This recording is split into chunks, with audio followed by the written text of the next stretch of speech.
बिस्मिल्लाहिर्रहमानिर्रहीम, अस्सलाम वालेकुम नाज़रीन। ये बहुत आम पैगाम है। आपको याद होगा हमने गुज़िश्ता महीने एक प्रोग्राम किया था लंदन में, और वो वहाँ की जो सहाफ़ती बरादरी है उन्होंने प्रोग्राम तरतीब दिया था शहीद अरशद शरीफ की याद में। हमने आवाज़ उठाई थी, हम आवाज़ उठाते रहेंगे।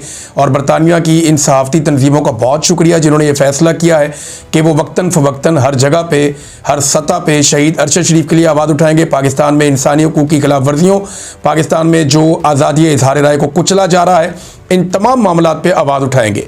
और इसी सिलसिले में अब दोबारा एक सहाफ़ती तंजीमों ने प्रोग्राम किया है जिसके लिए हम सब शिरकत के लिए जाएंगे।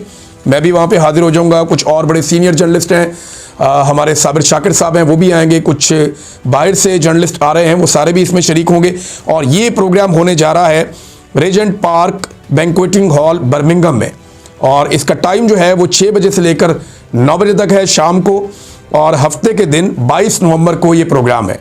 मैं एक मरतबा फिर रिपीट कर देता हूँ, ये पोस्टर भी आपको नज़र आ रहा है। रेजेंट पार्क बैंक्वेटिंग हॉल बर्मिंघम, 6 बजे से लेकर 9 बजे तक, हफ्ते के दिन 22 नवंबर को। तो आप सबसे गुजारिश है कि आप इस प्रोग्राम में शिरकत करें और जो आवाज़ हम उठा रहे हैं उसमें अपना रोल प्ले करें। Thank you very much.